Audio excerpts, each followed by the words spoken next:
नमस्कार, आप सभी का स्वागत विचार विमर्श में। मैं हूं मुकुल शर्मा। विचार विमर्श में आपके लिए हर सप्ताह एक नया विषय लेकर हम हाजिर होते हैं और आज का जो विषय है वो अपने आप में काफी महत्वपूर्ण है। जी हां, आज हम खासतौर से बात करेंगे कृषि का पूरक कहे जाने वाले पशुपालन क्षेत्र की। अभी सर्दियों का मौसम चल रहा है और ऐसे में लगातार जो गिरता तापमान है वो प्रभावित करता है हमारे पशुओं को और इसके साथ साथ जो किसान हमारे मुर्गी पालन से जुड़े हैं, पशु पक्षियों में भी इसका जो असर है सीधे तौर पर देखा जाता है। ऐसे में जो आवास व्यवस्था है वो कैसी होनी चाहिए, आहार हमें किस तरह का देना चाहिए या किस तरह का प्रबंधन हम कर सकते हैं जिससे हमारे जो पशु हैं या जो हमारे किसान मुर्गी पालन से जुड़े हुए हैं वहां पर उनको किसी भी तरह का नुकसान ना हो, बल्कि जो उनका मुनाफा है वो बरकरार रह सके। इसके लिए जरूरी होता है कि इस तरह का एक उचित प्रबंधन जो है वो अपनाया जाए या इसके साथ साथ जो सावधानियां हैं उनको अपनाया जाए। आज इसी बारे में आप चर्चा करेंगे और इसके लिए कुछ खास मेहमान आज हमारे साथ चर्चा में मौजूद हैं। उनका परिचय आपसे हम करा देते हैं। हमारे साथ मौजूद हैं डॉक्टर केमल पाठक जी।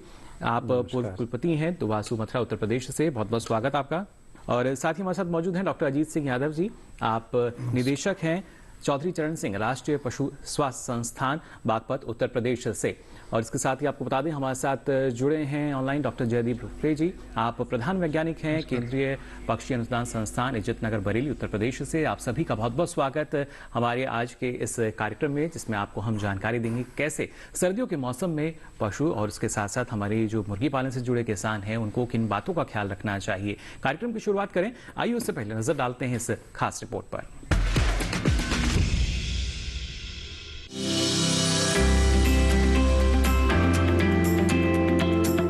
सर्दियों का मौसम तापमान में उतार चढ़ाव भरा होता है।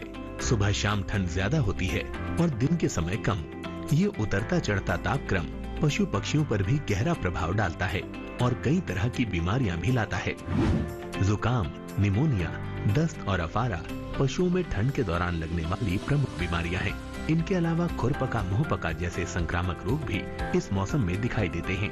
इन समस्याओं से बचने के लिए पशुओं को सर्दी से बचाना होगा और ऐसे उपाय करने होंगे जिनसे उन्हें ठंडी हवा न लग सके। सर्दी से बचाने के साथ साथ पशुओं को संतुलित आहार भी देना जरूरी है ताकि उनके शरीर को ऊर्जा मिल सके। शरीर जितना ऊर्जावान होगा, सर्दी लगने की संभावना उतनी ही कम होगी। ऊर्जावान शरीर बीमारियों से लड़ने में भी मदद करता है। खुरपका मुंहपका एक खतरनाक बीमारी है। ये सर्दियों में भी लग सकती है। कई बार तो इससे पशु की मौत भी हो जाती है। इससे निपटने के लिए समय पर टीकाकरण कराएं और पशु को हमेशा सूखी जगह पर बांधें। पशुओं की तरह मुर्गियों के लिए भी ठंडा मौसम किसी मुसीबत से कम नहीं। इसीलिए मुर्गी घर के पर्दों को ढक कर रखें ताकि रात के समय बाहर की ठंडी हवा अंदर ना जा सके। मुर्गी फार्म में जहाँ भी बिछावन गीला हो उसे तुरंत बाहर निकाल दें और उसकी जगह सूखा बिछावन डाल दें। मुर्गियों को ठंडा पानी ना पिलाएं, बल्कि गुनगुना करके दें। सर्दियों में मुर्गियों की भूख बढ़ जाती है। ऐसे में उनके बर्तनों को हमेशा दाने से भरकर रखें। मुर्गी फार्म की साफ सफाई का भी ख्याल रखें।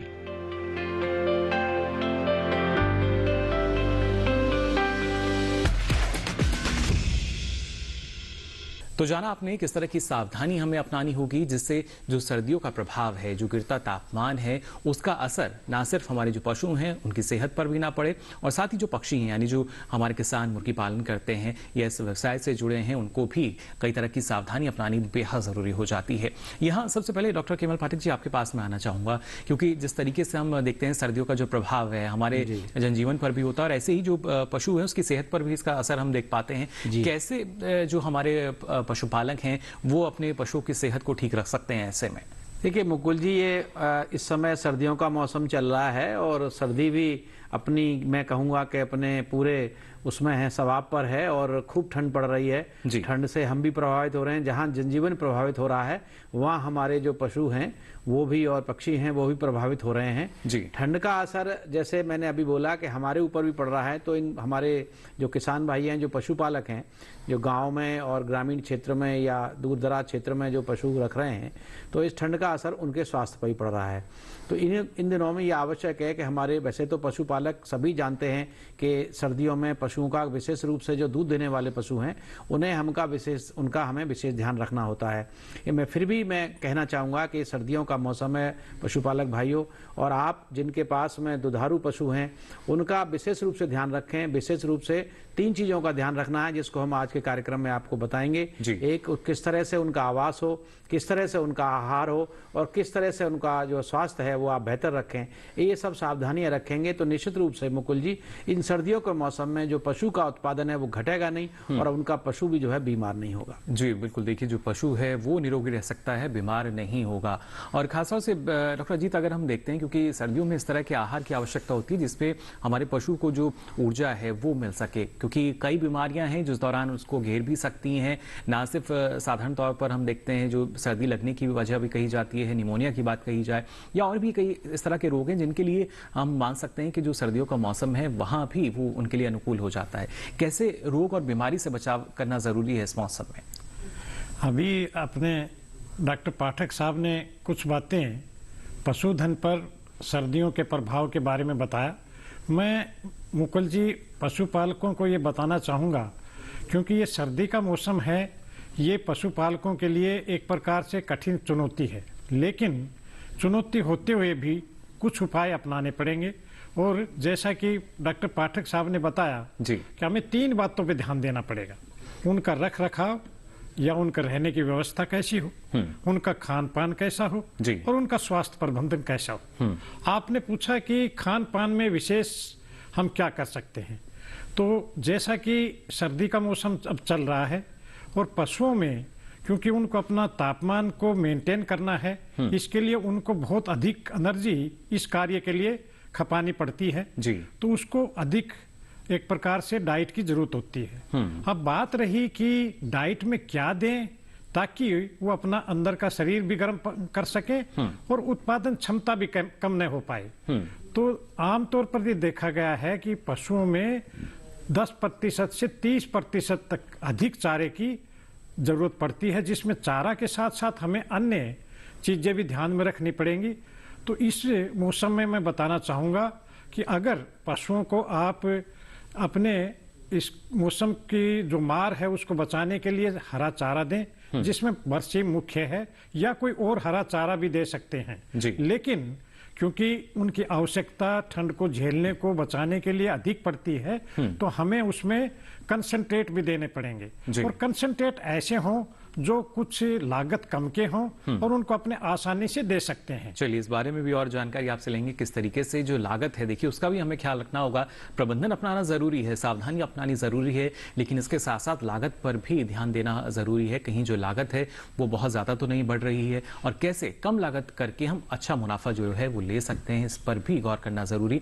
यहाँ डॉक्टर जयदीप आपसे भी हम जानना चाहेंगे, मुर्गी पालन क्षेत्र की अगर बात की जाए तो सर्दियों में तो अच्छी खासी एक मांग जो है वो बनी रहती है, फिर चाहे अंडा उत्पादन की हम बात करें, मांस उत्पादन की हम बात करें, वहां पे किस तरीके का प्रभाव हम देखते हैं सर्दियों के मौसम में? मुकुल जी आपने बिल्कुल सही कहा कि जिसे डॉक्टर यादव और पाठक जी ने भी बताया सर ने कि पशुओं में जो ठंड है उसमें दिक्कत होती है, वैसे ही मुर्गी पालन में भी बहुत ज्यादा दिक्कत, अगर आप ठंड के मौसम में मुर्गी पालन कर रहे हैं तो उसमें आपको आपको उसका सामना करना पड़ सकता है। लेकिन मुर्गी पालन में एक चीज जैसे आपने बिल्कुल सही कहा कि ये जो मौसम है न्यू ईयर का, दिसंबर से लेके फरवरी का, ये एक सीजन भी है पोल्ट्री का, इसमें सबसे ज्यादा मुर्गियों की मांग अंडे की और मांस की रहती है। तो किसान भाइयों का यही समय है जिसमें कि वो और ज्यादा मुनाफा कमा सकते हैं, क्योंकि इसमें फीड के रेट या जो चूजे के रेट है वो भी कम हो सकते हैं। तो इसीलिए मुर्गी पालन में भी ये जो ठंड का समय है उसमें बहुत ज्यादा ध्यान पशुपालकों को देना पड़ेगा। इसमें 4 चीजों पे ध्यान देना पड़ेगा। एक तो वेंटिलेशन, मतलब हवा या गैस का वेंटिलेशन कैसा हो, दूसरा भूसी, जो बेडिंग मटेरियल हम यूज करते हैं भूसी, उसका प्रबंधन कैसा हो, और दाने का प्रबंधन कैसा हो, और अंत में पानी। तो पानी भी एक बहुत अहम रोल प्ले करता है ठंड के मौसम में मुर्गियों का स्वास्थ्य अच्छा रखने में। मतलब कहने की बात यह है कि एक बहुत अच्छी अपॉर्चुनिटी ठंड के दिनों में मुर्गी पालकों के पास आती है कि इससे आप ज्यादा मुनाफा कमा सकते हैं।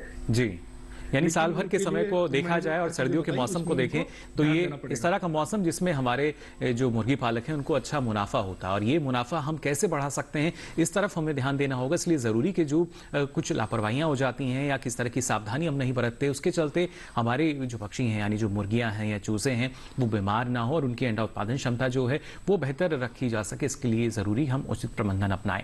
यहाँ डॉक्टर पाठक आपसे हम जानना चाहेंगे, जैसे आपने कहा कि ना सिर्फ आवास और आहार महत्वपूर्ण तो हो जाता है, लेकिन हम देखते हैं सीधे तौर पे जो पशुपालक हैं वो लक्षणों को उतने आसानी से नहीं पहचान पाते। कभी कभी जरूर होता है जब लगता है कि जो दूध उत्पादन क्षमता है पशु की वो कम हो चुकी है, लेकिन क्या ये सर्दी का ये प्रभाव हो सकता है या किसी और वजह से भी हम इसको मान सकते हैं? हाँ, देखिए मुकुल जी, ऐसा है कि सर्दी में जैसे हम अपने ऊपर भी देखते हैं कि मुझे सर्दी लगी या किसी को भी सर्दी लगी तो सर्दी का असर में क्या आता है, बुखार हो जाएगा, आंख से पानी, नाक से पानी निकलता है।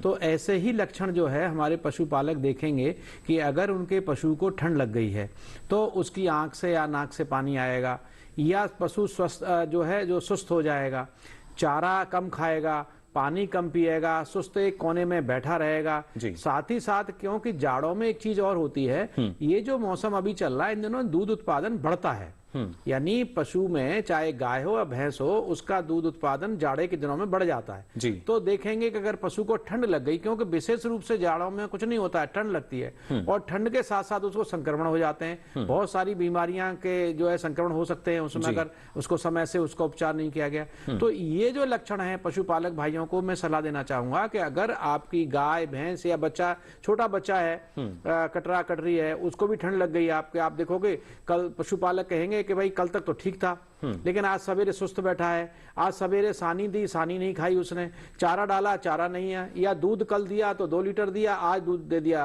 1.5 लीटर।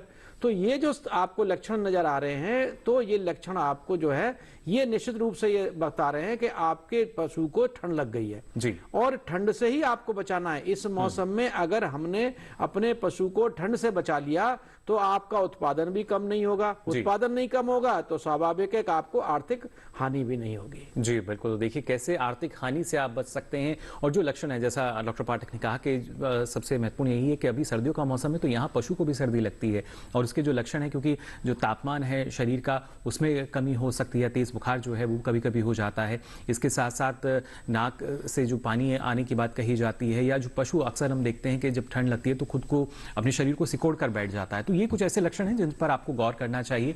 और इसके साथ ही हम रोग की भी अगर बात करें डॉक्टर अजीत, यहाँ पे तो ना सिर्फ निमोनिया की बात करें, हाइपोथर्मिया की बात की जाए, डायरिया, ये कुछ ऐसी समस्याएं हैं जो क्या इस मौसम में ज्यादा देखने को मिलती हैं? मुकुल जी, आपने बहुत अच्छा बताया कि पशुओं में इस मौसम में डायरिया, निमोनिया, हाइपोथर्मिया और एक कोक्सीडियोसिस नाम की बीमारी उत्पन्न हो जाती है जी। लेकिन मैं पशुपालकों को ये बताना चाहूँगा, क्योंकि पशुओं में जो मुख्य बीमारियां हैं जिनका एक बहुत भयंकर रूप बना हुआ है वो है खुरपक्का, मुंहपक्का और एक दूसरी है गलघोटू, जिसको HS बोल देते हैं अंग्रेजी। आप पशुपालकों को ये जरूरी है, क्योंकि जो अभी जो ऋतु चल रही है सर्दी की, इसमें आपने देखा कि जब पशु किसी बाड़े में हम बांधते हैं तो वहाँ थोड़ा सा ऑक्सीजन का प्रभाव या प्रवाह आप कम मानेंगे और वहां पर कार्बन डाइऑक्साइड, अमोनिया ये ज्यादा रहेंगी। इसके चलते पशुओं में उनकी रोधक क्षमता है वो कम हो जाती है। तो ऐसे में पशुपालकों को ये चाहिए कि जो मुख्य रोग हैं जिनके लिए भारत सरकार ने बहुत अधिक सघन रूप से एक टीकाकरण का कार्यक्रम चला रखा है, बड़े पैमाने पर अभियान चल रहे हैं, उस पे इस प्रकार को अपनाएं। और आपने देखा अपने देश में माननीय प्रधानमंत्री जी ने 2019 में एक कार्यक्रम चलाया जिसमें खुरपक्का, मुंहपक्का और उसके साथ साथ ब्रुसेलोसिस, इन बीमारियों के लिए टीकाकरण का एक विशेष कार्यक्रम चल रहा है।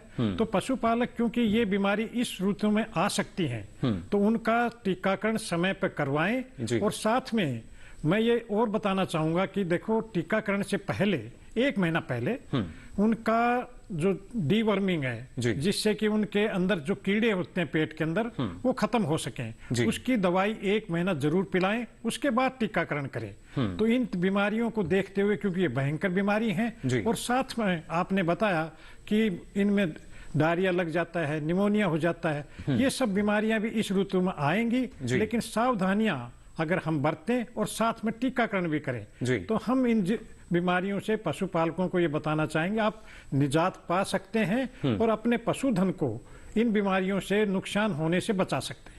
जी बिल्कुल। तो देखिए किस तरीके से जो हमारे पशुपालक हैं उनको ध्यान रखना होगा इन बातों का, जिससे जो पशुधन जब हम कहते हैं तो इस शब्द का और महत्व जो है हमारे पशुपालक बहुत बेहतर तरीके से जानते हैं, तो उसकी सार्थकता जो है वो उनके लिए हो सके और उनके जरिए जो लगातार मुनाफा हमारे पशुपालकों को मिलता है वो आगे भी मिलता रहे। साथ ही डॉक्टर जयदीप, जिस तरीके से आपने बताया था कि प्रमुख कारक हैं जिन पर हमें ध्यान देने की आवश्यकता होती है, आवास की अगर बात की जाए कि वहाँ पे हवा का आवागमन किस तरह का है, उसके साथ साथ दाने की अगर हम बात करते हैं किस तरह का जो दाना है वो दिया जा रहा है। लेकिन यहाँ अगर हम बात करते हैं, क्योंकि कभी कभी जो हमारी पक्षी हैं उनमें अगर किसी तरह का रोग आ जाता है तो ऐसे में किस तरह की सावधानी रखनी चाहिए, और क्या अभी का जो मौसम है जो कि हम देख पा रहे हैं करीब जनवरी का पहला पखवाड़ा जो है वो लगभग होने जा रहा है, तो ऐसे में क्या हम देख सकते हैं कि जो हमारे पक्षी हैं, जो मुर्गी हैं, चूजे, उनमें किसी तरह के रोग या बीमारी की भी संभावना रहती है इस तरह के मौसम में? इसमें जो सबसे ज्यादा दिक्कत मुर्गी फार्म में आती है कि जो बेडिंग मटेरियल है जिसको हम भूसी कहते हैं जी, उसकी अगर प्रबंधन सही नहीं है तो उसमें अमोनिया गैस तैयार हो जाता है। दूसरा, जैसे आपने हवा के आवागमन की बात की, अगर हवा के आवागमन के लिए फार्म की हाइट सही नहीं है, मिनिमम सेंटर में फार्म की हाइट 12 से 15 फीट होनी चाहिए और साइड में फार्म की हाइट मिनिमम 6 से 7 फीट होनी चाहिए और एग्जॉस्ट फैन होना चाहिए। उसके साथ ही भूसी प्रबंधन में मिनिमम 2 से 3 इंच का भूसी का थिकनेस होना चाहिए, मतलब 5 से 7 सेंटीमीटर तक भूसी होनी चाहिए। और आप जैसे जानते हैं कि टेम्परेचर कम होने के कारण भूसी में मॉइस्चर ज्यादा रहता है। अगर आप उसका प्रबंधन सही से नहीं करेंगे, रेकिंग नहीं करेंगे दिन में एक बार, तो उसमें वो गीली भूसी होने के कारण उसमें गैस बन जाती है जी। और ये जो गैस है ये मुर्गियों के स्वास्थ्य पे खराब असर करती है, उनकी जो इम्यूनिटी है, ताकत है, इसको कम कर देती है। और उसके कारण सर्दियों में आप देखेंगे रानीखेत हो गया, CRD, IB, इस तरह की जो बीमारियां अपने मुर्गियों के रिस्पिरेशन से जो संबंध रखती है, इन बीमारियों का जो आउटब्रेक है वो ज्यादा होना शुरू हो जाता है। तो इसलिए सबसे पहले प्रबंधन पे अगर अच्छे से ध्यान दे और उसके बाद अगर आपकी मीट वाली मुर्गी है या अंडे वाली मुर्गी है, उनका जो टीकाकरण है वो सही समय पे किया जाए, तो इन सब चीजों के साथ साथ ही मुर्गियों की जो इम्यूनिटी है, ताकत बढ़ाने के लिए बाजार में बहुत तरह के इम्यूनो बूस्टर्स होते हैं या स्ट्रेस कम करने के लिए एंटी स्ट्रेसर्स होते हैं, जिसमें विटामिन ई हो गया, यानी पक्षी की भी रोग प्रतिरोधक क्षमता जो है वो हमें बरकरार रखनी होगी, जिससे उसको अलग अलग जो बीमारियां हैं वो ना हो। और खासतौर से जैसे आपने बताया कई ऐसी बीमारियां जो श्वसन तंत्र से जुड़ी हैं, अगर हम खासतौर से यहाँ पे CRD की बात करते हैं यानी क्रॉनिक रेस्पिरेशन जो डिजीज होती है, इसके अलावा मेरिक्स रोग है, गंभोरो रोग हैं, अलग अलग तरह के रोग हैं जिसका प्रभाव हम देखते हैं। लेकिन आवश्यकता यही, अगर हम टीकाकरण करा लेते हैं तो अब काफी हद तक हम कह सकते हैं कि जो हमारे मुर्गी पालक हैं वो निश्चिंत हो जाते हैं। लेकिन पशुपालकों की अगर बात की जाए यहाँ पे डॉक्टर पाठक, सर्दी से बचने के लिए कभी कभी हम देखते हैं कि जो हमारे किसान हैं, पशुपालक हैं, वो अलाव जला के रख देते हैं जहाँ पे पशु हमारे बंधे होते हैं। ये कितना सही है? क्या इससे किस तरह का नुकसान हो सकता है पशु की सेहत को? देखिए, जो ये भी एक प्रबंधन है पशु को सर्दी से बचाने के लिए, और इससे नुकसान तो नहीं होता है। मैं एक चीज यहाँ इसके साथ साथ और बता दूं मुकुल जी, कि जहाँ पशु असल में अलाव का वो क्या है, मकसद क्या है लगाने का? अलाव का मकसद यह है कि जहाँ पशु हमने बांध रखे हैं, पशुपालक जहाँ है, तो वहां पर गर्मी पैदा करनी होती है ताकि पशु को अपने को जाड़े से या सर्दी से बचाया जा सके जी। हाँ, लेकिन अलाव जब आप जलाते हैं तो सावधानी ये रखें कि एक तो वो बहुत ज्यादा नजदीक नहीं होना चाहिए पशु के, जहां पशु बांधा है उसे थोड़ा दूरी पे होना चाहिए। दूसरा यह है कि वहां ध्यान रखें अलाव की जो लकड़ी है वो छिटक के कहीं पशु के ऊपर न गिर जाए, या पशु का जो बच्चा है जो बंधा हुआ है वहां पे जहां बाड़ा है वहां पर, वहां दूसरी एक ये भी है कि जो उससे ज्यादा धुआं नहीं पैदा हो जी। धुआं भी कभी कभी जो है आप बाहर अलाव दरवाजे पे लगा दिया बाड़े के और अंदर जो है उसका धुआं भर गया, तो वो भी जो है नुकसान करता है। तो अगर हम आवास के साथ साथ धुआं जो है, जो अलाव जलाने का जो काम है, तो अगर हम आवास का ध्यान रखें, मैंने शुरुआत में ही कही थी कि पहला पशु प्रबंधन का पहली व्यवस्था में हमारा पशु का आवास आता है जी। अगर आवास अच्छा है, और आवास अच्छे का मतलब ये नहीं है कि 1 स्टोरी 2 स्टोरी 3 स्टोरी हमने कोई ऐसा बना लिया है, एक वैज्ञानिक तरीके से बना हुआ आवास होना चाहिए। और वैज्ञानिक तरीके से बना हुआ आवास का मतलब होता है कि जहां हमने जिस घर में या जिस बाड़े में हमने पशु को रखा है वो बाड़ा साफ सुथरा होना चाहिए, उसमें गंदगी नहीं होनी चाहिए। जो सर्दियों में मुख्य चीज होती है धूप जी। और उस घर में या बाड़े में धूप अगर आ रही है तो और अच्छा है। साथ ही साथ जैसे अभी आप कह रहे थे, और इस समय मौसम ठंड का चल रहा है, जो है इस समय सर्दी का मौसम है, तो सर्दी में कोहरा भी होगा।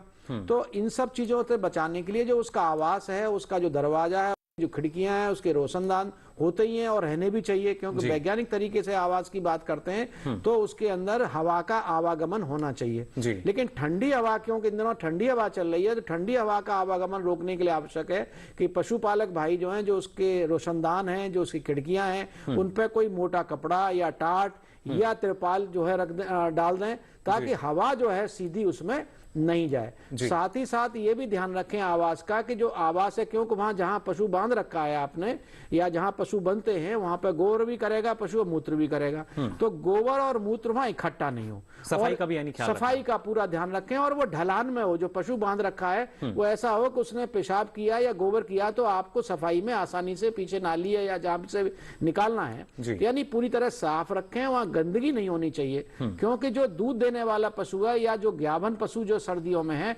उनके अंदर संक्रमण से बचाने के लिए, जैसे डॉक्टर यादव बता रहे हैं कि बीमारियां इस समय भी होती है, सर्दियों में भी पशुओं को बहुत सारी बीमारियां होंगी, और बीमारियां का मतलब खाली बुखार नहीं है, संक्रमण भी है। तो अगर हम ये ध्यान रखेंगे, सफाई का ध्यान रखेंगे, तो निश्चित रूप से पशुओं को कोई संक्रमण भी नहीं होगा। जी बिल्कुल। और देखिए, साफ सफाई अगर आप रखते हैं पूरी तरीके से, जो पशु आवास है उसको आप साफ रखते हैं, तो थनैला जैसे जो गंभीर रोग हैं, घातक रोग हैं, उनके होने की भी संभावना बेहद कम हो जाती है। इसलिए जरूरी यही कि साफ सफाई का भी आप ख्याल रखें सर्दी के मौसम में। और किन बातों को आपको जानना होगा, कौन सी सावधानी अपनानी होगी, जिससे ना सिर्फ आपके पशु बल्कि जो हमारे मुर्गी पालन से जुड़े जो किसान हैं वहां पे उन्हें किस तरह का नुकसान ना हो, ये जानकारी आपको देंगे। फिलहाल रुकने एक छोटे से ब्रेक के लिए, जल्द हाजिर होंगे। आप बने रहिए दूरदर्शन किसान पर।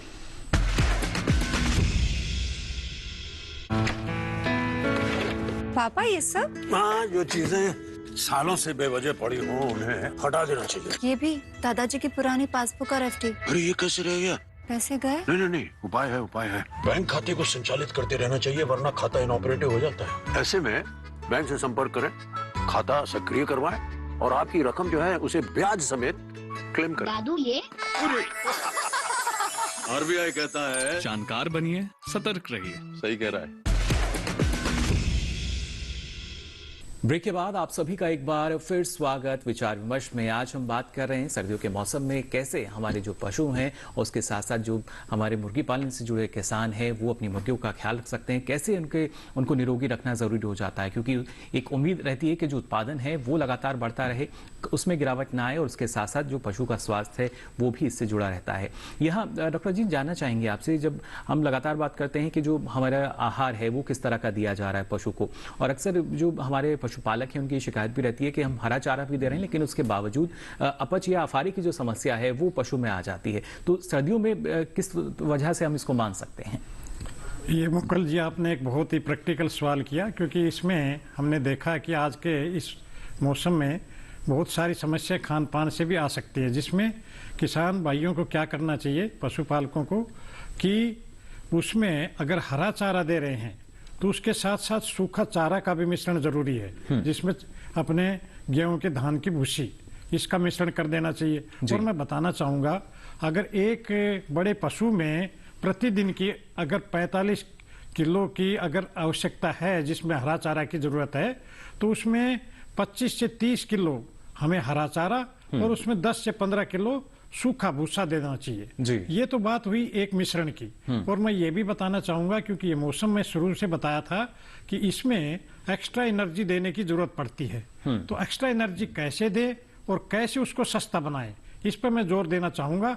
और बताना चाहूंगा कि अपने को पशुओं को इस मौसम में जो खास करके दूध देने वाले पशु हैं उसमें 2 किलो से 3 किलो तक कंसंट्रेट देना चाहिए। उस कंसंट्रेट को सस्ता कैसे बनाएं, उसमें आपने देखा है कि अपने पास कुछ जो वेस्ट हैं, या उसको वेस्ट बोलेंगे, जैसे अपने मूंगफली की खली और सरसों के तेल की खली, और ये इस टाइप से अपने बिनोला की खली, ये अपने एक प्रकार से उनको खिलाई जा सकती है। लेकिन ध्यान ये रहे कि इनकी मात्रा अधिक न हो। ज्यादा से ज्यादा हम क्या करते हैं, सरसों की खली आधा केजी, उसके साथ अपने धान का इसका खास करके इसका जो चावल का जो छिलका है, ब्रान है, उसको मिक्स कर देते हैं आधा किलो और उसके साथ गुड़ का भी मिश्रण कर देते हैं जी। एक कॉम्बिनेशन तो ये हुआ। एक कॉम्बिनेशन है कि अपने जो कॉटन सीड हैं, जो बिनोले हैं, उनको हम गर्म करें, उसको उबालें और उबालने के बाद उसको भी गुड़ के साथ दिया जा सकता है। एक तीसरा कॉम्बिनेशन ये है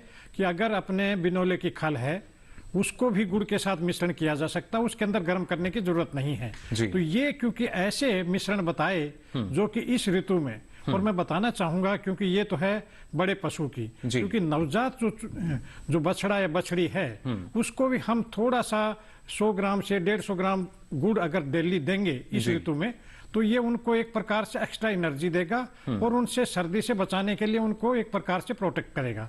तो खान पान में ये चाहिए कि हमें ऐसी समस्या पैदा ना हो जिससे कि उनके अफारा आए, तो इसलिए हमें मिश्रण पे एक प्रकार से ज्यादा ध्यान देना चाहिए। एक प्रकार से हरे चारे अकेले जैसे बरसी में संतुलित आहार जो है उसका हमें जरूर यहाँ पे इस्तेमाल करना चाहिए और कोशिश यही करनी चाहिए कि जितने समय में हम दे रहे हैं तो पशु को हम संतुलित आहार दें और उसके साथ साथ गुनगुना पानी आप देंगे सर्दी के मौसम में तो और भी बेहतर रहेगा पशु स्वास्थ्य के लिए। साथ ही डॉक्टर जयदीप आपसे हम जानना चाहेंगे क्योंकि जिस तरीके से हम देखते हैं अंडा उत्पादन की बात की जाए तो कहीं ना कहीं एक मांग जिस तरीके की निकल कर आती है और ऐसे में अगर वो मांग पूरी नहीं हो पाती तो मुर्गी पालक भी परेशान हो जाते हैं। किस तरीके से जो मांग है इसको हम सुचारू रख सकते हैं और जो हमारी मुर्गियों की उत्पादन क्षमता है उसको बरकरार रखा जा सकता है? जी बिल्कुल सही कहा आपने, क्योंकि ये मैंने पहले भी आपको एक बार कहा कि ये जो मौसम है या दिसंबर से लेकर फरवरी तक है, ये मुर्गी पालन के लिए भी बहुत मार्केट के लिए बहुत अच्छा सीजन है। यहाँ पे बहुत ज्यादा मांग रहती है मांस और अंडे की भी। तो इस दौरान अगर सर्दियों की वजह से उत्पादन में कमतरता हो जाए, उत्पादन कम हो जाए, तो ये काफी नुकसान पहुंचाएगा हमारे मुर्गी पालकों को। इसीलिए एक बात किसान भाइयों को ये ध्यान में रखनी चाहिए कि मुर्गियों में सर्दियों के दिनों में 10 से 15% तक दाने की खपत बढ़ जाती है। जैसे आपने अंडे के बारे में बात की, तो अंडा देने वाली मुर्गी लगभग एक दिन में 110 ग्राम तक दाना खाती है, लेकिन सर्दियों के दिनों में आपको 10 से 15% ज्यादा उसमें दाना देना चाहिए, 120 से 130 ग्राम तक दाना देना चाहिए। दूसरा, अगर मीट वाली मुर्गी है तो उसमें भी आप 140 से 150 ग्राम तक पर दिन प्रति मुर्गी दाना देना चाहिए।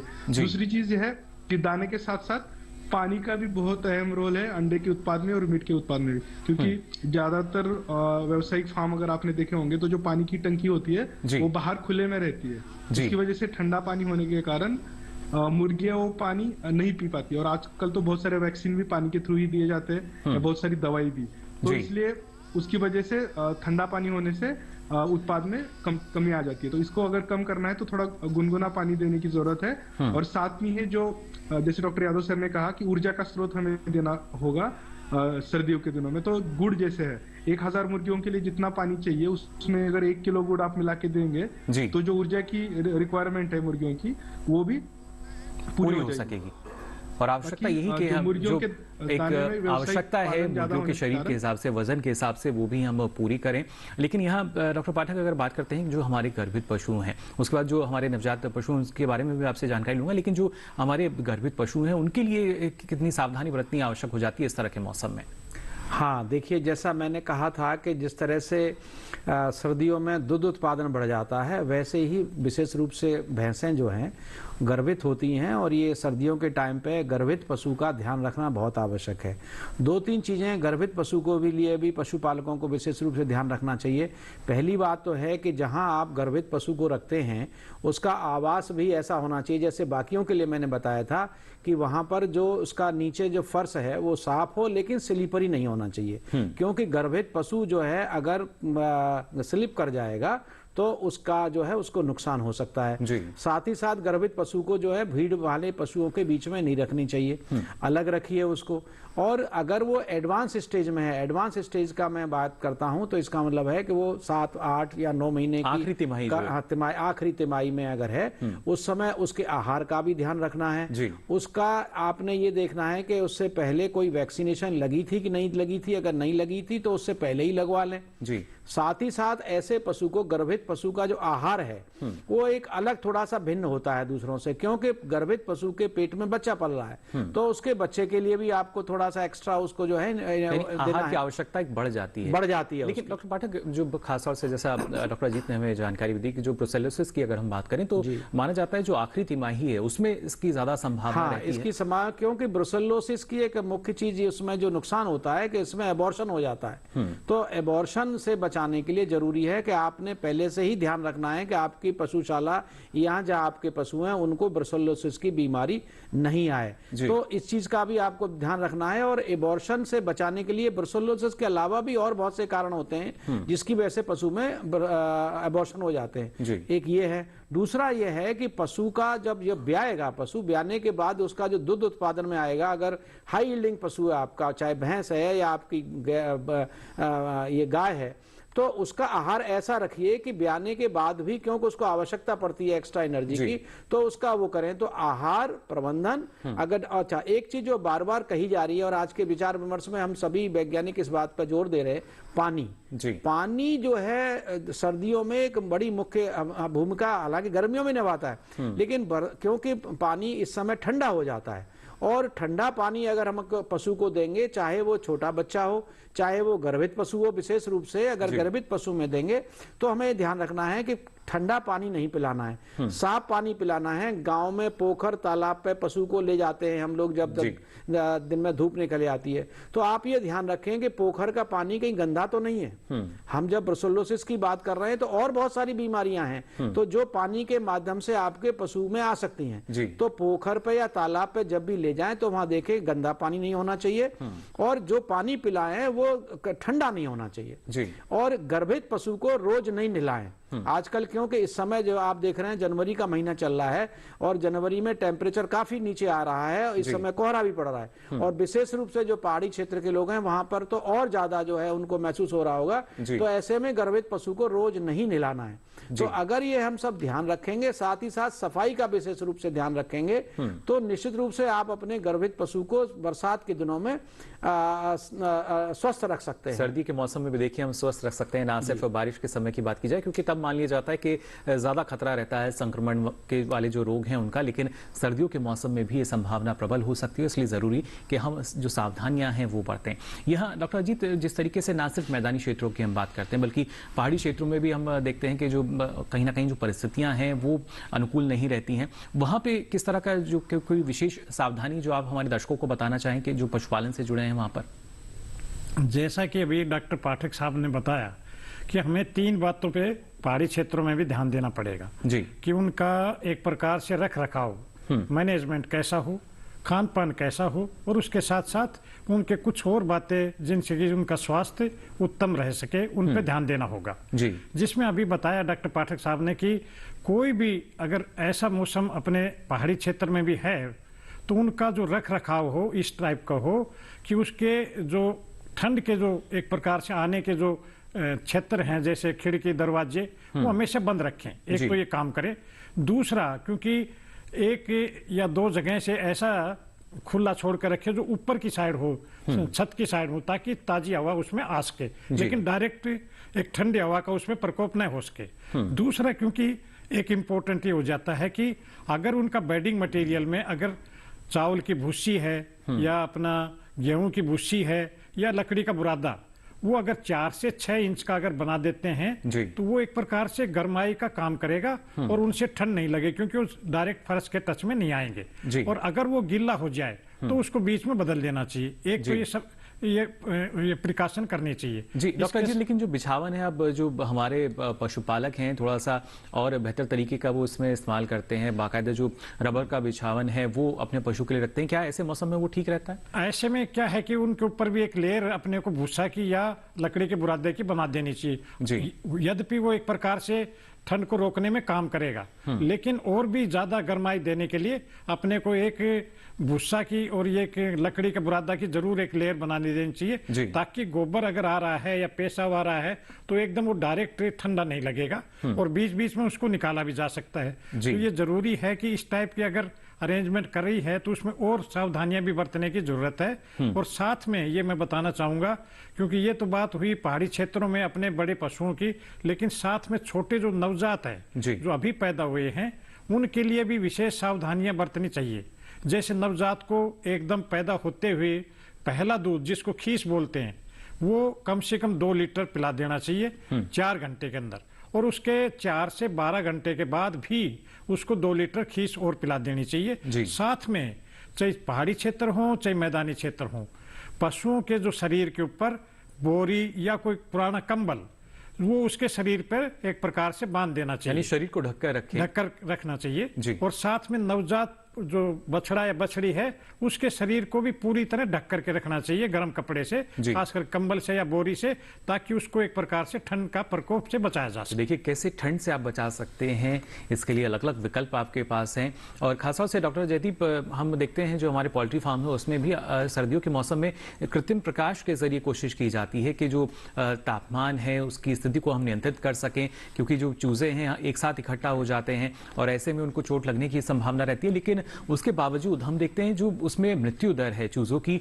उसमें इजाफा होता है। कैसे उसको हम रोक सकते हैं, क्योंकि मुर्गी पालकों के लिए भी ये भी एक बड़ी चुनौती है कि कैसे जो हमारे चूजे हैं उनकी जान बच सकती है, कैसे उनको सुरक्षित रखा जाए। मुकुल जी, काफी अच्छा सवाल आपने पूछा, क्योंकि मुर्गी पालन में सबसे ज्यादा सर्दियों में अगर किसी पे मार पड़ती होगी तो वो चूजों में पड़ती है, क्योंकि अगर आप जानते ही हैं कि चूजों में शुरुआत के दिनों में ठंड से लड़ने की ताकत नहीं होती, और साथ साथ में उनके जो पंख है वो भी मुलायम होते, तो ठंड से उनको बचने में दिक्कत होती है। तो इसके लिए ब्रूडिंग कहते हैं। ब्रूडिंग मतलब आर्टिफिशियली या आप आर्टिफिशियल लाइट के सहारे आपके शेड का टेम्परेचर 36 से 37 डिग्री तक आपको पहुंचाना पड़ेगा।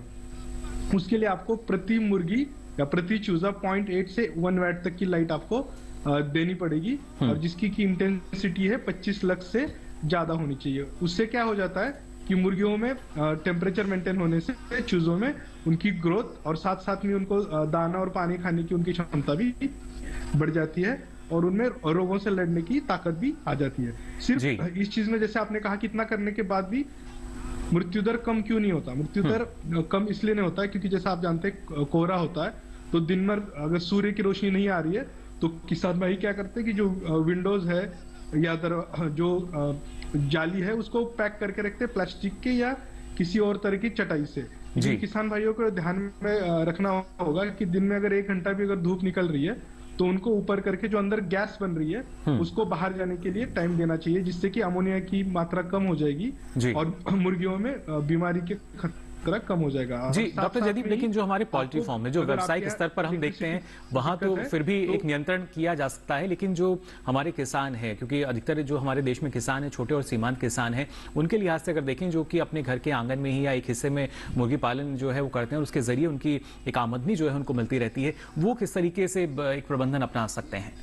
हाँ जी, उसके लिए 2 तरीके से वो अपने जो मुर्गियों को जो चूजे हैं उनको गर्माहट दे सकते हैं। एक तो गांव में बुखारी आती है, तो बुखारी का यूज करके जो उनका बाड़ा बना होगा, जो घरेलू मुर्गी पालन की आप बात कर रहे हैं, या जो कोयला आता है उसको भी अगर आप वहां जला के गर्माहट अगर वहां पे पैदा करें तो उससे मुर्गियों को जाड़े से बचने की उसमें ताकत आ जाती है। दूसरी चीज क्या है, जब छोटा बच्चा होता है घरेलू मुर्गी पालन में या इवन 8 से 10 वीक का भी बच्चा होता है, तो आप कोशिश करिए कि अगर ज्यादा कोहरा है, ठंड है, तो उनको बाहर स्कैवेंजिंग यानी बाहर घूम के खाने के लिए, जब तक सर्दी की मार ज्यादा है तो 1 या 2 दिन उनको मनाही की जाए, ताकि उनको ठंड के प्रकोप से बचाया जा सकता है। और साथ ही साथ जिससे पहले मैंने कहा था कि पानी थोड़ा गुनगुना करके और गुड़, उनके अंदर की ताकत बढ़ाने के लिए गुड़ अगर पानी के थ्रू अगर आप दोगे तो उससे भी घरेलू मुर्गी पालन में मृत्यु दर की जो परसेंटेज है उसको कम किया जा सकता है। जी बिल्कुल। तो देखिए कैसे जो चूजों में मृत्यु दर का आंकड़ा है उसको हम कम कर सकते हैं, ये बेहद ज़रूरी एक बड़ी समस्या ये रहती है। और साथ ही साथ डॉक्टर पाठक, अगर देखा जाए जो पशुपालन के लिहाज से जब हम देखते हैं तो जैसे डॉक्टर अजीत बता रहे थे कि जो नवजात हैं ये बेहद ज़रूरी कि उनको जो खीस है वो पिलाया जाता है जिससे रोग प्रतिरोधक क्षमता उनकी बनी रहे। लेकिन वहाँ पर जब हम टीकाकरण की बात करते हैं, जो हमारे नवजात पशु हैं या छोटे बच्चे हैं, उनमें किस तरीके से जो टीकाकरण है वो करवाना चाहिए हमें? देखो, खीस के साथ साथ जो डॉक्टर यादव ने बड़ी अच्छी बात बताई, ज़्यादातर पशुपालक जानते हैं कि खीस जरूर पिलाना चाहिए, लेकिन जब खीस आना बंद हो जाता है और नॉर्मल दूध हो जाता है तो नॉर्मल दूध भी बच्चे का पहला अधिकार जो माँ के दूध पे कहा जाता है कि बच्चे का होता है। तो मैं पशुपालक भाइयों को ये और बताना चाहूँगा कि जाड़े के दिनों में छोटे बच्चे का दूध बंद नहीं होना चाहिए और कम नहीं होना चाहिए। जितने बच्चे की आवश्यकता है उतना दूध, चाहे वो गाय का है, चाहे भैंस का है, चाहे बकरी का बच्चा है, उनको उसकी माँ का दूध मिलना चाहिए। इससे जो शरीर की जो रोग प्रतिरोधक क्षमता है वो बढ़ती है और दूध जो है बच्चे के लिए स्वास्थ्यवर्धक है। पहली बात तो ये है। दूसरी बात जो आपने करी कि वैक्सीनेशन की, देखिए जैसे डॉक्टर यादव ने कहा कि ये पहली दफे हुआ है भारतवर्ष में, जब से हमने स्वतंत्रता प्राप्त करी है तभी से आज तक पहली दफे होने जा रहा है कि 2019 में हमारे केंद्र सरकार ने, माननीय प्रधानमंत्री जी ने पशु रोगों को ज्यादा प्राथमिकता देते हुए एक घोषणा करी और उसके लिए एक बजट रखा गया पशुपालक भाइयों की मदद करने के लिए। क्योंकि जो मुख्य रोग हैं, अगर पशुओं को हम रोगों से रोक लेंगे, अगर रोग होगा ही नहीं, इसको हम बोलते हैं पशु का रोकथाम, पशु के रोग की रोकथाम, तो रोकथाम कैसे होगी? वैक्सीनेशन के माध्यम से। तो डिसीज कंट्रोल प्रोग्राम या पशु रोग नियंत्रण प्रोग्राम का एक बहुत बृहद कार्यक्रम हमारे देश में चलाया जा रहा है और इसके लिए पहली दफे ये पहली दफा केंद्र सरकार ने ऐसा पहल करी है कि पशुपालकों को डायरेक्ट, जैसे कहते हैं ना, प्रधानमंत्री जी का एक सपना है कि पशुपालक और हमारे किसान भाई की आमदनी दुगनी होनी चाहिए। तो दुगनी आमदनी खाली खेत से, उनका तात्पर्य ये नहीं है कि खाली खेत से होगी, हमारे पशुपालन से होगी, हमारे मुर्गी पालन से होगी, हमारी मधुमक्खी पालन से होगी, हमारी हॉर्टिकल्चर से होगी। तो इसलिए इसमें विशेष रूप से पशुपालकों को ज्यादा फायदा जब मिलेगा जब आपका पशु स्वस्थ रहेगा। तो उसके लिए टीकाकरण प्रोग्राम है जिसमें खुरपका, मुंहपका, डॉक्टर यादव ने बताया, ब्रुसेलोसिस है, आपकी ब्लैक क्वार्टर है, आपका गला घोंटू रोग है। इन बीमारियों का आपको समय से अपने पशुओं का टीकाकरण कराना चाहिए। इस टीकाकरण की जानकारी समय समय पर जो पशुपालन विभाग है, इसके अलावा हमारे जो कृषि विज्ञान केंद्र का तंत्र फैला हुआ है हमारे पूरे देश में, आप कितने भी बड़े क्षेत्र में, किसी भी दूर दराज क्षेत्र में रहते हैं, लेकिन वहां पर जो है कृषि विज्ञान केंद्र है, वहां हमारे पशु स्वास्थ्य से संबंधित वैज्ञानिक हैं, वहां पे काम करते हैं। तो आप उनके संपर्क में रहिए। साथ ही साथ इस जो केंद्र सरकार की जो पहल है, और पहल क्या है कि आपका पशु स्वस्थ रहे, उस पहल का फायदा उठाइए, उसकी जानकारी देखिए। आज भी हम इस प्रोग्राम के माध्यम से आपको ये बताना चाहते हैं, जो दूर दराज में बैठे हुए पशुपालक हैं, कि अपने पशु को स्वस्थ रखने का पहला फॉर्मूला यह है कि पशु के लिए जो टीकाकरण की नीति है केंद्र और राज्य सरकार की, केंद्र सरकार क्या करती है, राज्य सरकार के माध्यम से आपकी मदद करती है। तो आप उन जो जितने भी टीके लगते हैं, और उनकी कोई कीमत नहीं लगती, पशुपालक को उनका कोई पैसा देना नहीं पड़ता है। आपको सिर्फ इतना करना है कि आपके पास जो पशु है, चाहे गाय है, भैंस है, बकरी है, भेड़ है, उसको नजदीक के पशु जो उसका पशु चिकित्सा केंद्र है वहां तक ले जाना है। तो एक तो ये करना है इनके लिए। दूसरी बात जो मैं फिर दोबारा भी इस पे कहना चाहूंगा, डॉक्टर यादव ने ही बताया कि पशुओं में मुख्य रूप से एक और प्रॉब्लम है, कि समस्या है कि जो पेट के कीड़े हैं वो बड़ा नुकसान करते हैं। अच्छा, जाड़ों में पेट के कीड़ों के साथ साथ पशुओं के शरीर पर भी जो है जूं है आपके, वो इन जाड़ों में बहुत होते हैं। और ये जूं देखने को तो छोटे नजर आते हैं, लेकिन ये पशु का खून चूसते हैं। ये तो उससे पशु को नुकसान होता है। बहुत सारे ऐसे हमारे किल्लियां हैं जो पशु के शरीर पर चिपक जाती हैं, तो खून के साथ साथ बहुत सारी बीमारियों को भी आपके पशुओं में फैलाती हैं। तो आपको ध्यान रखना है कि जाड़े के दिनों में, सर्दी के दिनों में आपके पशु का जो पेट के कीड़े, उनकी दवा दे दी गई है। बच्चों में विशेष रूप से पेट के कीड़ों की दवा दी जानी चाहिए। जो दूध देने वाले पशु हैं उनकी भी पेट के कीड़ों की दवा देनी चाहिए। ये तो आपका रेगुलर एक कैलेंडर होना चाहिए। बिल्कुल, और उसी के लिए बाकायदा देखिए अब तो अलग अलग पोर्टल भी हमारे पास हैं। जैसे आपने कहा कि केंद्र सरकार द्वारा ना सिर्फ पहले एक नया अलग मंत्रालय जो है उसका गठन किया गया और उसके बाद अब कोशिश यही की जा रही है कि जो खासतौर से खुरपका या मुंहपका जैसे जो रोग हैं इनकी ना सिर्फ रोकथाम बल्कि कैसे इनके जरिए हमसे जो मुक्ति है वो मिल सकती है, इसके लिए अलग अलग जो कार्यक्रम है वो चलाए जा रहे हैं, टीकाकरण अभियान है वो चल रहे हैं। और अब तो मोबाइल वेटनरी यूनिट जो हैं वो अलग अलग गाँव तक पहुँचती हैं। यानी जो किसान की एक शिकायत रहती थी कि जो पशु चिकित्सक हैं वो दूर रहते हैं, कैसे पहुंचा जाएगा पशु को लेकर, अब कोशिश ये है कि जो मोबाइल वेटनरी यूनिट है वो आपके गांव में पहुंचे, आपके घर द्वार पर पहुंचे और आपके जो पशु का टीकाकरण है वो समय से किया जा सके। ये जरूरी है, जिससे ना सिर्फ अगर पशु की सेहत ठीक रहेगी तो कहीं ना कहीं हमारे जो पशुपालक है उनकी आर्थिक स्थिति भी बेहतर बनी रहेगी। फिलहाल और किस तरह की सावधानी आपको अपनानी होगी या किस तरह का उपाय आपको रखना होगा जिससे अच्छा मुनाफा आपको पशुपालन क्षेत्र और मुर्गी पालन के जरिए मिल सके, इसके बारे में भी हम चर्चा करेंगे। लेकिन यहां रुक रहे हैं एक छोटे से ब्रेक के लिए।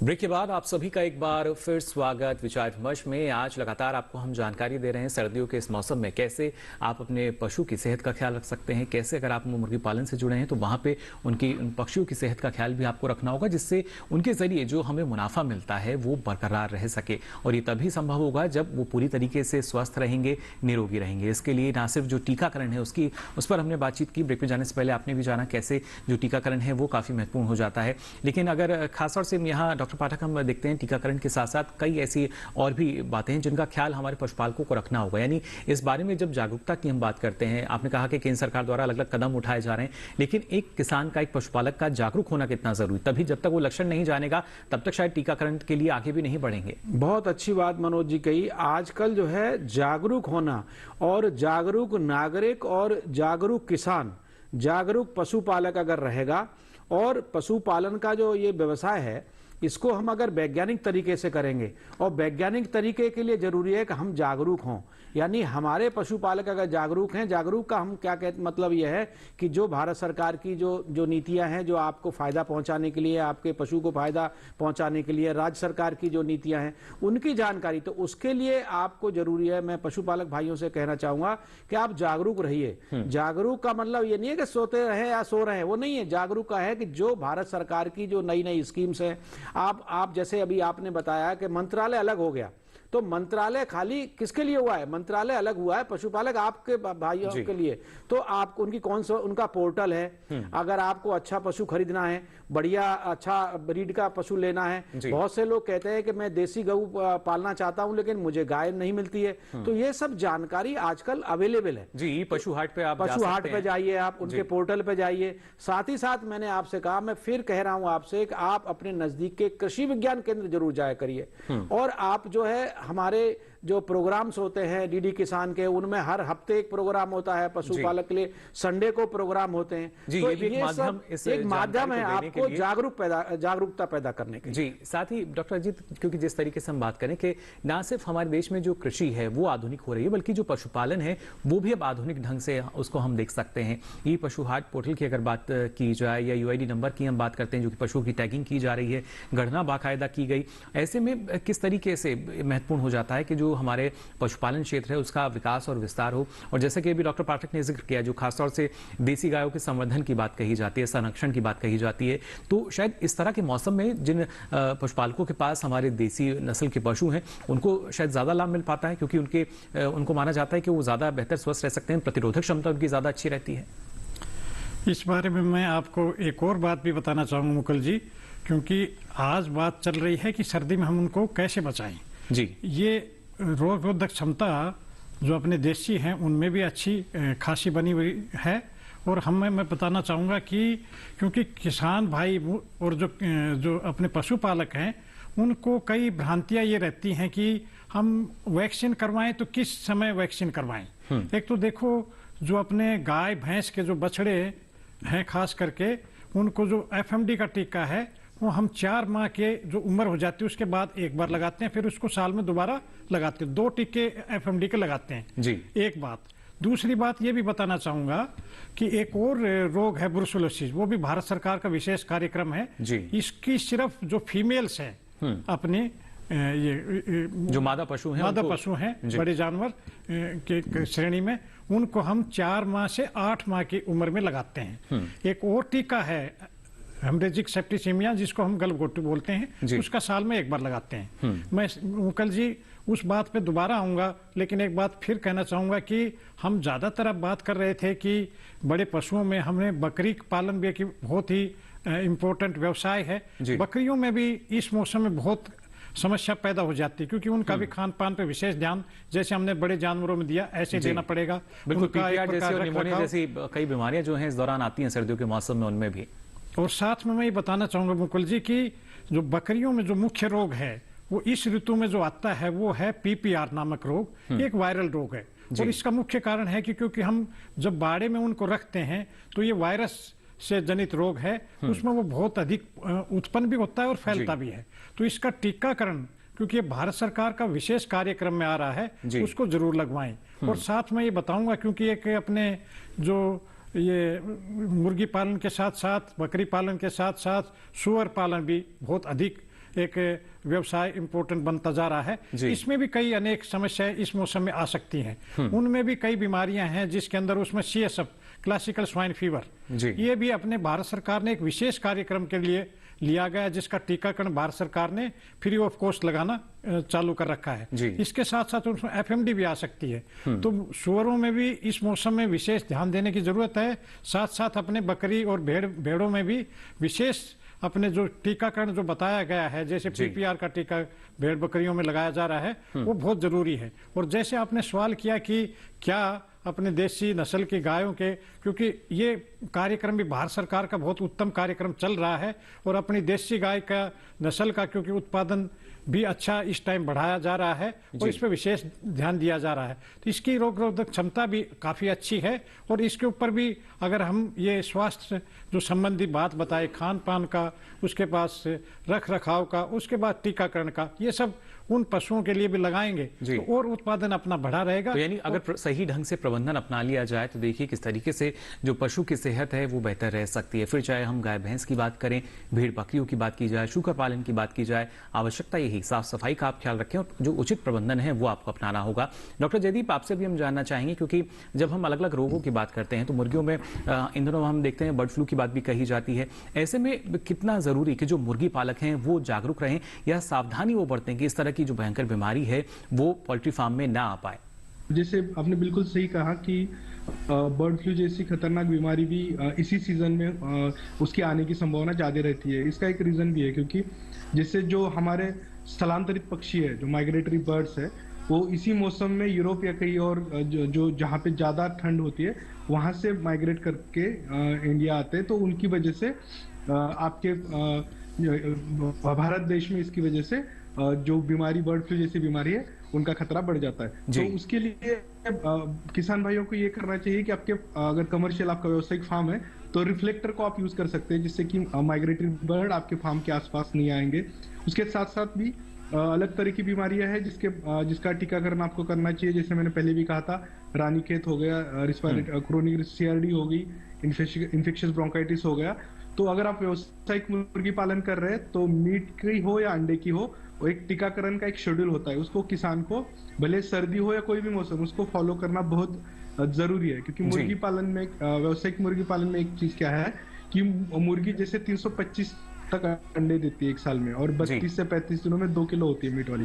तो पहले से ही वो प्रोडक्शन के तनाव में होती है, उत्पादन के तनाव में होती है। तो थोड़ा भी अगर प्रबंधन में या टीकाकरण में अगर देरी हो गई या चूक हो गई तो बीमारी आने की संभावना बढ़ जाती है। और उसके साथ साथ एक और महत्वपूर्ण पहलू है बायोसिक्योरिटी, जैव सुरक्षा। कैसे आप आपके फार्म के अंदर दूसरे फार्म से बीमारी आने की संभावना को कम करे और आपके फार्म से दूसरे फार्म में बीमारी को जाने की संभावना कम करे।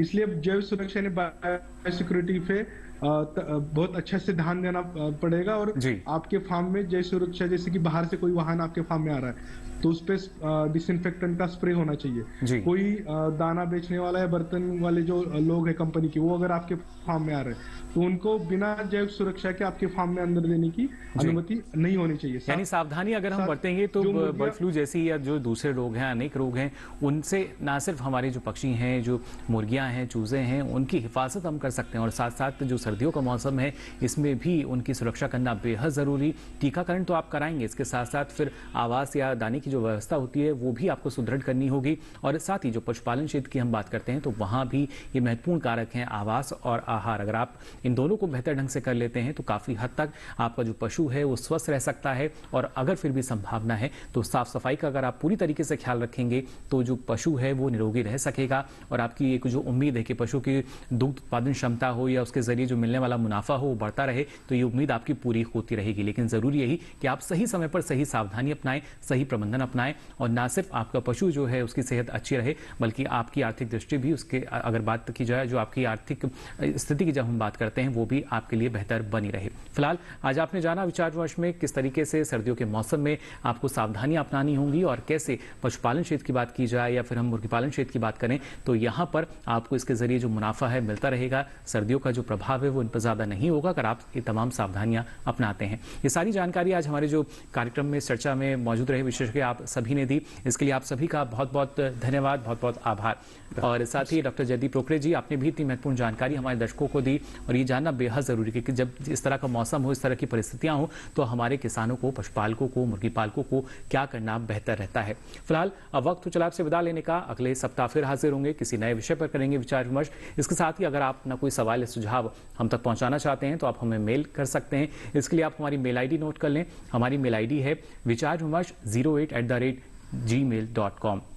इस पर आप हमें मेल लिख सकते हैं और साथ ही साथ अब ये सारी जानकारी आप देख सकते हैं डीडी किसान के यूट्यूब चैनल पर भी। इसके लिए आपकी टीवी स्क्रीन पर जो QR कोड दिखाया जा रहा है इससे आप स्कैन करें, जिसके बाद आप पहुंचेंगे हमारे यूट्यूब चैनल पर और यहाँ ये सारी जानकारी विचार विमर्श के माध्यम से अब आप कभी भी कहीं भी देख सकेंगे। फिलहाल आज के लिए इस कार्यक्रम में बस इतना ही। दीजिए इजाजत, नमस्कार।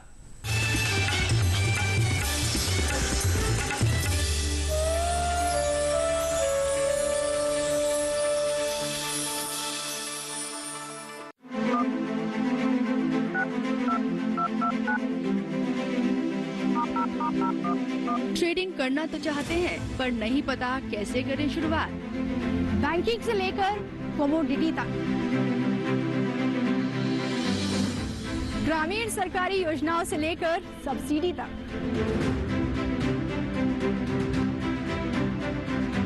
इन तमाम जानकारियों पर देखिए हमारा प्रोग्राम डिजिटल किसान हर रविवार शाम 7 बजे और पुनः प्रसारण मंगलवार शाम 4 बजे सिर्फ दूरदर्शन किसान पर।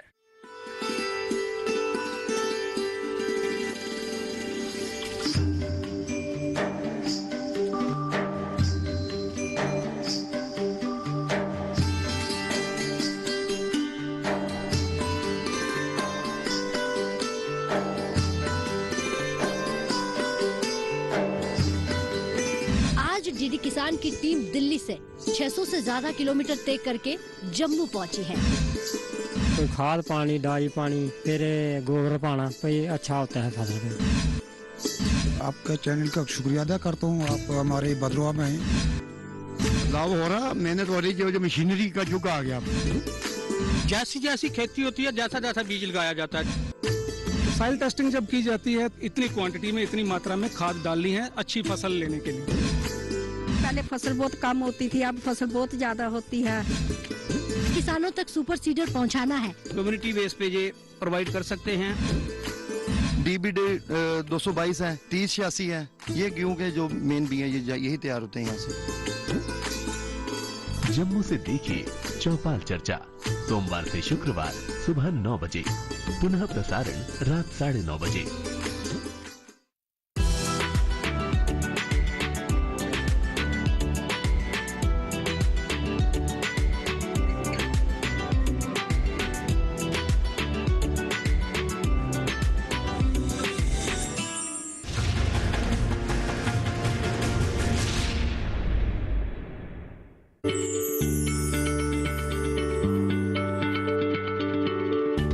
क्या आप किसी बीमारी से परेशान हैं? चाहते हैं डॉक्टर की सलाह? तो हम हैं आपके साथ, बताएंगे आपको जीने की राह। समस्याएं आपकी, समाधान देश के मशहूर विशेषज्ञों के। घर बैठे बात करें देश के जाने माने डॉक्टरों से। हमारे लाइव प्रोग्राम स्वस्थ किसान में हर शनिवार शाम 6 बजे से 7 बजे तक।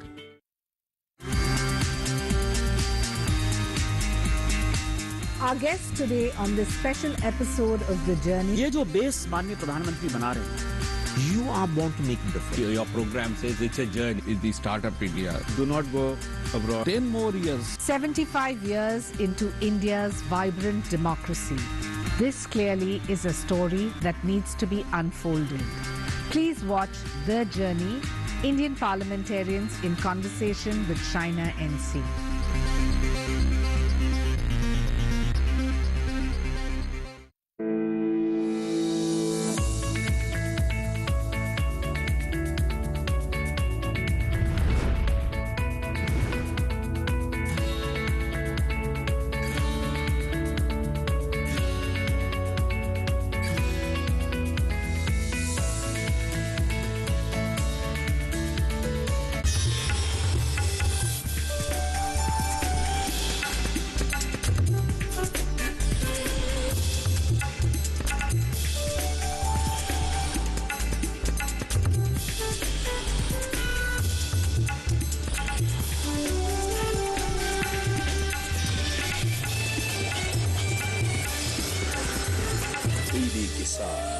बदलते भारत की शान।